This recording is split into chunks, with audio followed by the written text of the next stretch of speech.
Bien, vamos a comenzar el primer módulo de este diplomado. Ya me conocen, mi nombre es Nancy Lucía Moreno y quería presentarles la foto de los creadores del diplomado. Aquí está el doctor John Jairo Hernández con la doctora Diana Borda el día de su grado. Ella también va a ser docente de ustedes y el doctor Carlos Moreno Benavides. Vamos a enfrentar dos temáticas relacionadas. El primera es el dolor crónico.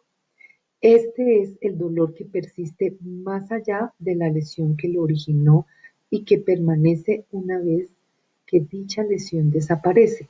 Generalmente es un síntoma de una enfermedad persistente cuya evolución continua o en brotes conlleva la presencia de dolor aún en ausencia de lesión periférica. Aquí a su lado derecho tiene la foto del doctor John Bonica. Él fue anestesiólogo y fue el creador de la anestesiología como disciplina en los años 60 y fue el primero en dar cuenta de la complejidad de su manejo. Él fue el que creó el concepto de clínica del dolor y la necesidad absoluta de tener un equipo multidisciplinar, que era el concepto que él manejaba en aquella época. Y tenemos acá la temática del cuidado paliativo. Tenemos que estos son los cuidados apropiados para el paciente con una enfermedad terminal crónica, degenerativa e irreversible, donde el control del dolor y otros síntomas requieren, además del apoyo médico, requieren apoyo social y espiritual, apoyo psicológico y familiar durante la enfermedad y el duelo. El objetivo de los cuidados paliativos es lograr la mejor calidad de vida posible para el paciente y su familia. La creadora de este concepto, que es el concepto de dolor total, es, aquí la tienen, Cicely Saunders. Ella cuando comenzó su práctica fue enfermera, después por una lesión de columna pasó a ser trabajadora social y después teniendo todo el interés y las ganas de aliviar a los enfermos crónicos terminales, ella decidió hacerse médica y ella fue la que generó casi todas las metodologías médicas relacionadas con el alivio del sufrimiento por enfermedad terminal. Esta definición que está en esta diapositiva viene de la ley 1733 del 2014 o ley Consuelo de Saavedra, que es la ley nacional de cuidado paliativo. Aquí viene nuestro foco. Nuestro foco es la persona y su familia en sufrimiento por dolor crónico o enfermedad terminal irreversible con alto impacto sobre la calidad de vida. La definición del año 2020 de la IASP, que es la Asociación Internacional para el Estudio del Dolor, propuso esta nueva definición. El dolor es una experiencia sensorial y emocional desagradable, asociada o similar a la asociada con daño tisular, real o potencial. ¿Cuál es el cambio en la definición? En este momento, la IAPS está centrada en la consolidación de la experiencia de sufrimiento y nos implica una visión holística, biopsicosocial y espiritual e interdisciplinar, transitando hacia lo transdisciplinar. Entonces les quiero explicar cómo es la diferencia. Multidisciplinar es que cada disciplina como que se junta y cada uno aporta desde su saber. En el interdisciplinar tenemos diálogo y tenemos colaboración entre las disciplinas. ¿Qué es lo transdisciplinar? ¿Qué es a lo que estamos tratando de transitar? Y es que lo transdisciplinar, todos aprendemos de todos, manejamos el mismo lenguaje, pero además permitimos que los pacientes y sus familias nos enseñen y nos atraviesen y hacemos un intercambio. Entonces, ese concepto transdisciplinar que no es sencillo de hacer, pero que es muy interesante, es a lo que nosotros queremos llegar. Pero por ahora vamos en el nivel interdisciplinar. Bien, abordar estas problemáticas es realmente complejo y por eso vamos a girar alrededor de esta diapositiva que también está en su texto de lectura y de trabajo en casa. Entonces, como giramos alrededor de la experiencia del enfermo, nos vamos a enfocar en la liminalidad, la disfuncionalidad, el aislamiento, las alteraciones de la identidad y el conflicto existencial. Entonces, ¿qué es esto de la liminalidad? Entonces, como ustedes ven acá en estas diferentes fotos, vemos acá una señora que está haciendo un taller de maquillaje después de haber salido de su quimioterapia. Entonces vemos cómo ella está tratando de volver a ser como ella era. Porque realmente los tratamientos que se utilizan en estas enfermedades y las enfermedades mismas generan un deterioro físico muy grande y una desfiguración. Y eso genera muchos conflictos de identidad con los enfermos. Aquí tenemos a otro señor con cáncer, entonces lo vemos absolutamente grande, fortachón, muy guapo, y a su lado derecho con toda la pérdida de peso, incapaz de moverse, incapaz de salir de la cama. Pero las deformidades lo dan no solamente las enfermedades terminales, sino también la experiencia crónica de sufrimiento. Y por eso vemos acá a este señor con esa cara de aburrimiento todo el tiempo, con esa percepción negativa, con esta situación como de queja. Y es que el dolor crónico también afecta nuestra actitud frente a la vida y afecta nuestra postura y hace que nosotros no podamos hacer las cosas igual que antes. Entonces tenemos disfuncionalidad en la vida cotidiana.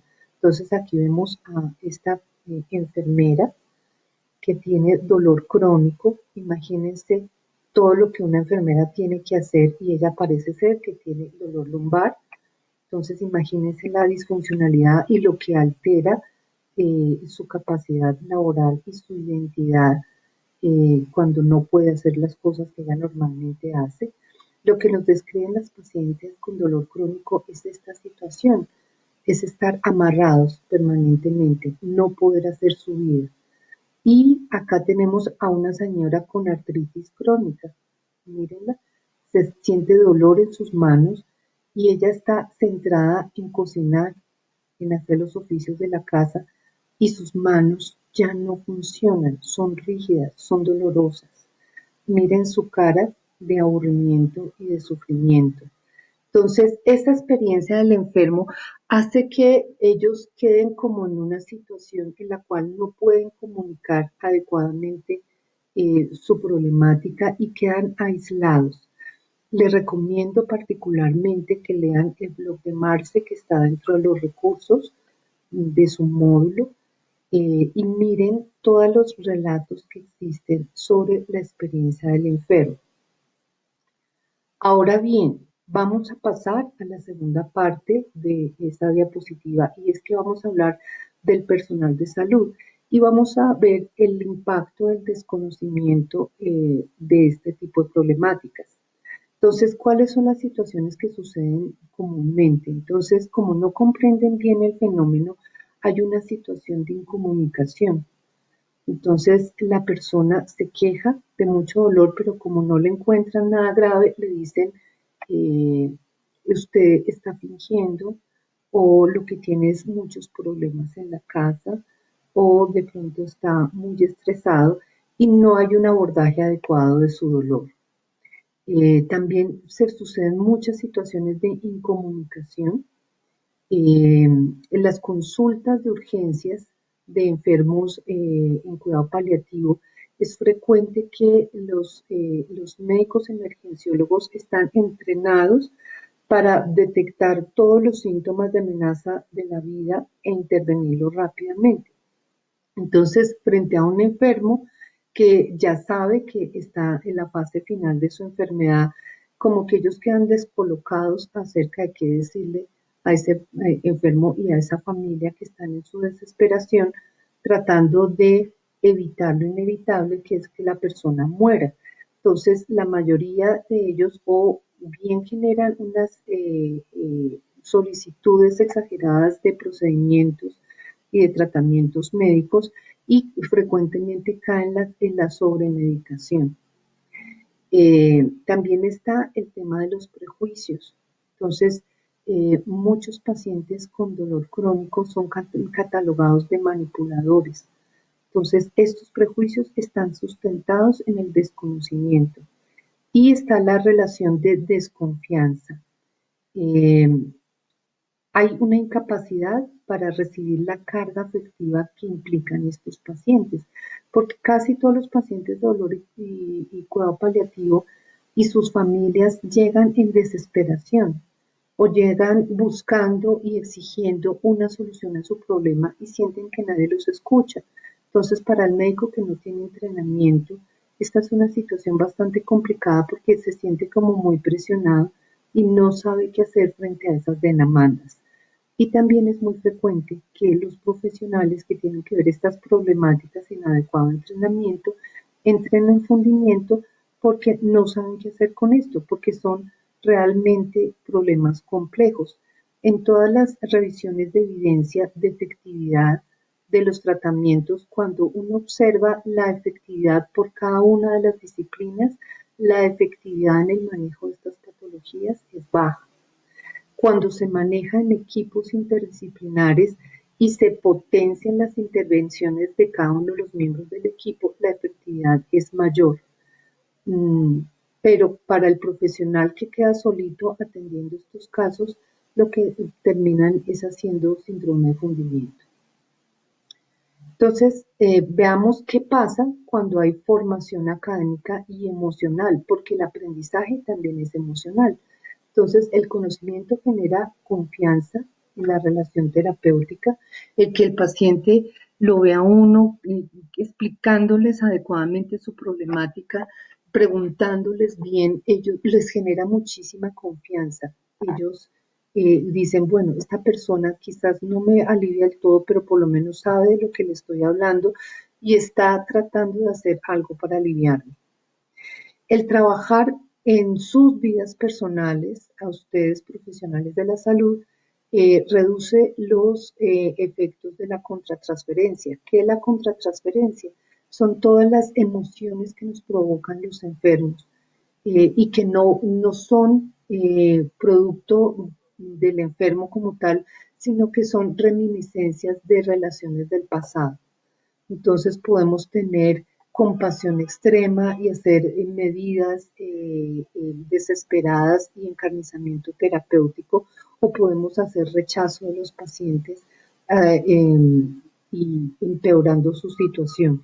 Entonces, cuando nosotros trabajamos nuestros aspectos existenciales y somos reflexivos, podemos atenderlos mejor y entenderlos mejor. Y podemos hacer comunicación empática y asertiva.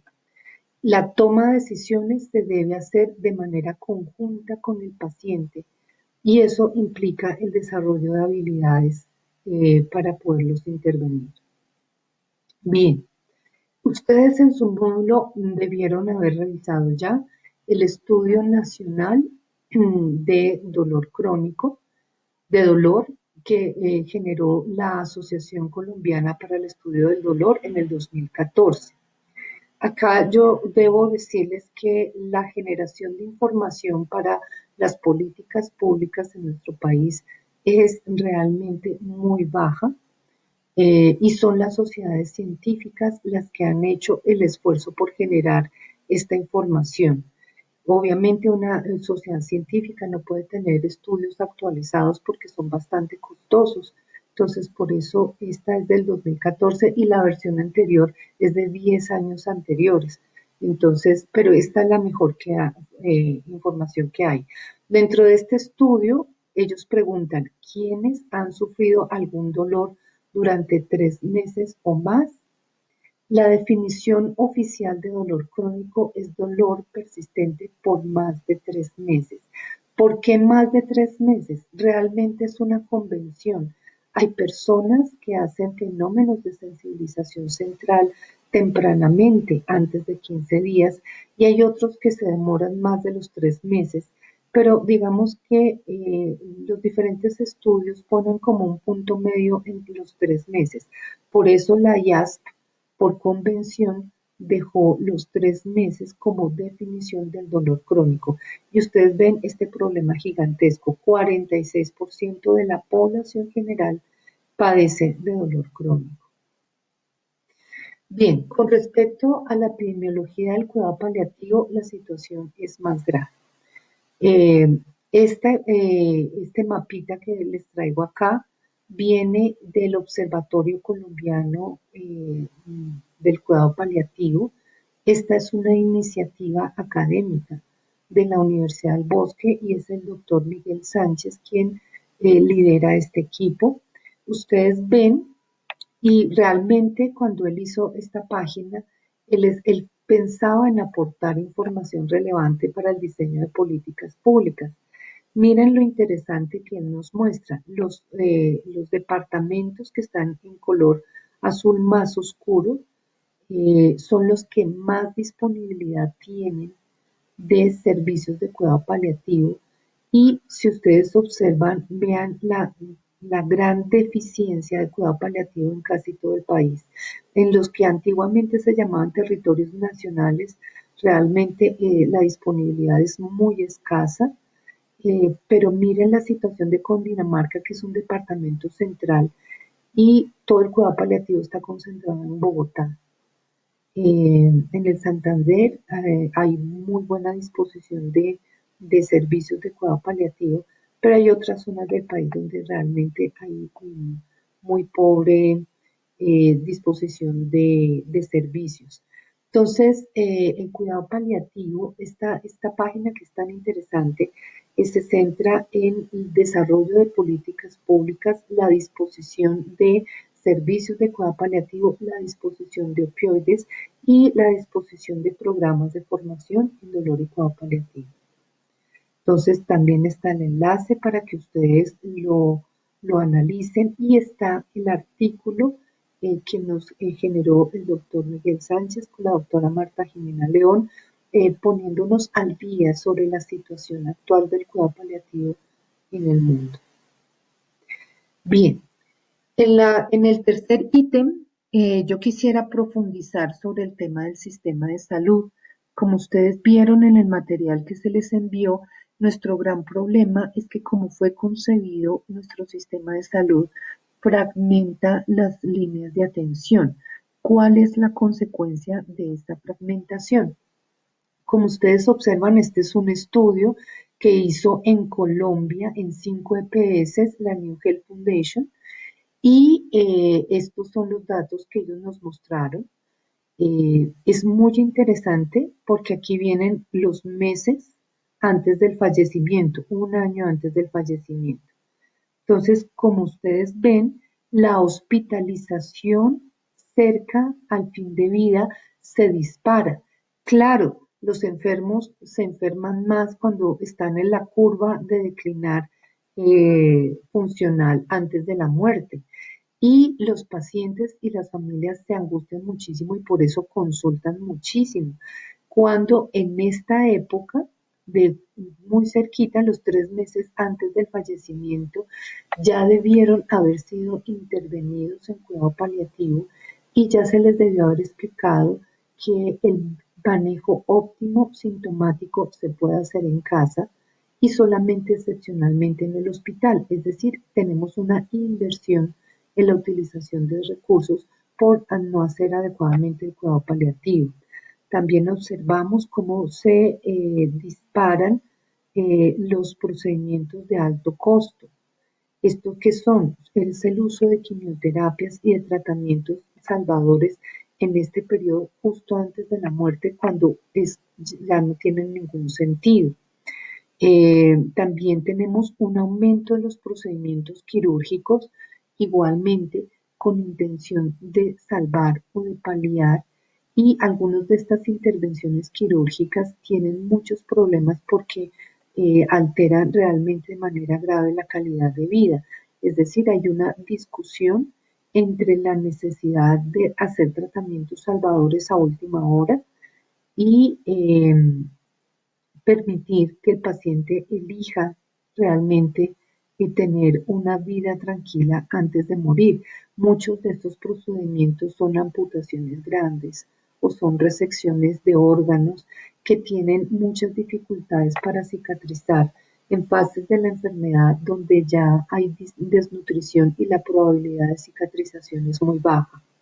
Ustedes pueden ver con detalle esta diapositiva y mirar que esto pasa, esto que muestra esta diapositiva pasa en casi todo el país, en casi todas las aseguradoras y es una gran alerta porque nos implica la necesidad de integrar los servicios para poder hacer un mejor cuidado. Esto cuando ustedes lo viven en la vida cotidiana realmente es crítico, porque ven que tanto pacientes, familiares y como ustedes sufren por todo el tema de del aseguramiento, de las autorizaciones y la disponibilidad de tratamientos. Bien, vamos a hablar también del marco jurídico que hace parte de la sociedad. Y es que en Colombia han sido las acciones de tutela las que han presionado para que se desarrolle todo el tema de cuidado paliativo. Entonces, el primero que nos habló de este tema fue el magistrado Carlos Gaviria Gómez, quien en su sentencia constitucional nos, nos cambió la constitución.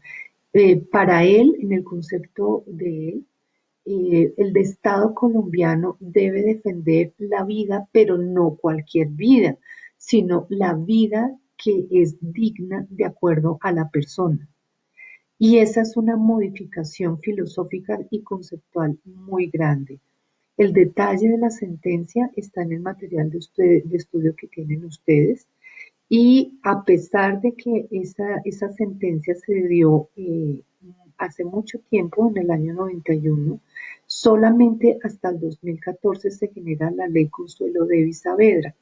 Deben saber ustedes que Colombia hace parte de la OMS a través de tratados internacionales y fue la OMS la que presionó la creación de políticas públicas en cuidado paliativo y esa fue la razón por la cual finalmente el Congreso sacó la ley.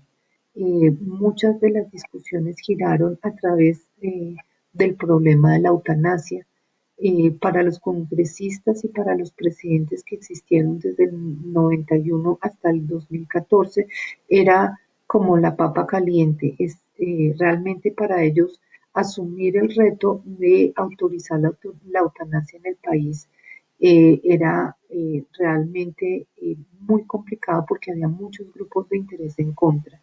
Entonces, estos son los debates y los interjuegos de la sociedad.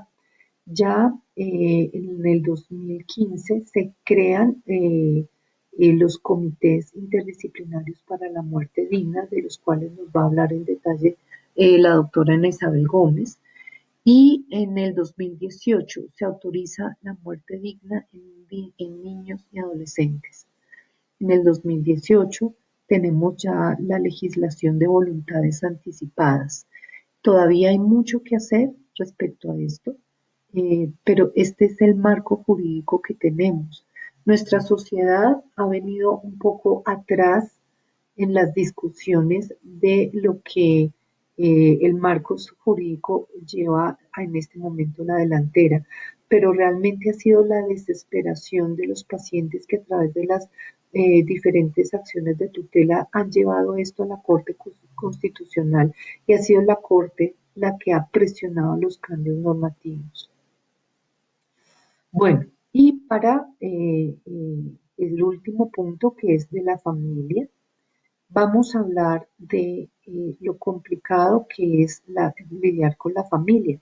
La gran mayoría de pacientes, y esto es de todas las culturas, en el material que yo les entregué está el estudio del INSAR. El INSAR hace un estudio que es intercultural.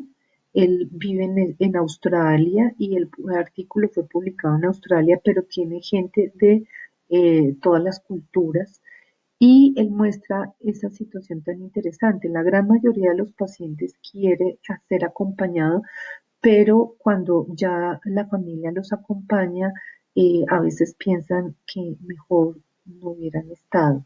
¿Por qué razón? porque lidiar con las familias no es simple.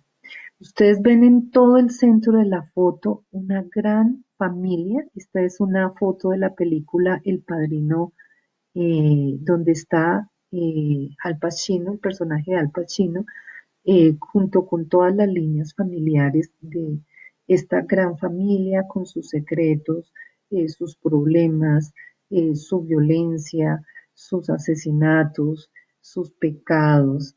Todo eso es lo que ustedes van a ver en la historia familiar. Y lo que ustedes ven con el paciente al frente no es una historia rosadita de todos nos amamos, nos queremos y nos comprendemos, no. Lo que van a ver es algo muy parecido a lo que ven en esta foto del padrino, y parte del arte de ustedes es tratar de entender, por lo menos someramente, qué es lo que está pasando para poder ayudar al paciente a mantener su autonomía y tomar sus decisiones y que la familia pueda hacer su duelo anticipado. Tenemos aquí el tema llamado conspiración de silencio, acá al lado izquierdo. Entonces, ¿qué es la conspiración de silencio? La familia se pone de acuerdo para no decirle nada al paciente sobre su condición de salud para que él no sufra. Esto realmente, cuando ustedes lo ven lógicamente, es una bobada porque resulta que el enfermo es el que tiene la enfermedad y él es el primero en darse cuenta que la enfermedad está progresando.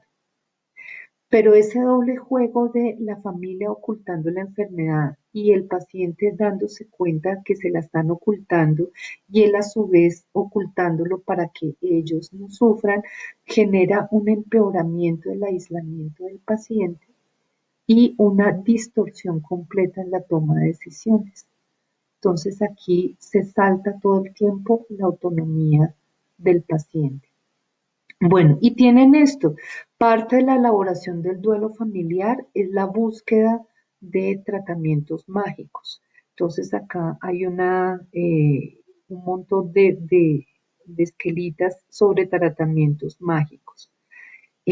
Los tratamientos alternativos, ya saben que soy homeópata, tienen una utilidad hasta cierto punto y tienen una utilidad más de alivio y paliativo que curativo, pero quienes acuden a estos sistemas médicos normalmente lo hacen con la expectativa de ser curados. Entonces, esto es algo con lo que los que nos dedicamos también a hacer medicina alternativa tenemos que estar lidiando todo el tiempo porque esas expectativas generan errores en la toma de decisiones y retraso en el manejo paliativo. Bien, hasta aquí llegamos con esta presentación. Espero haber mostrado la complejidad del manejo en dolor crónico y cuidado paliativo.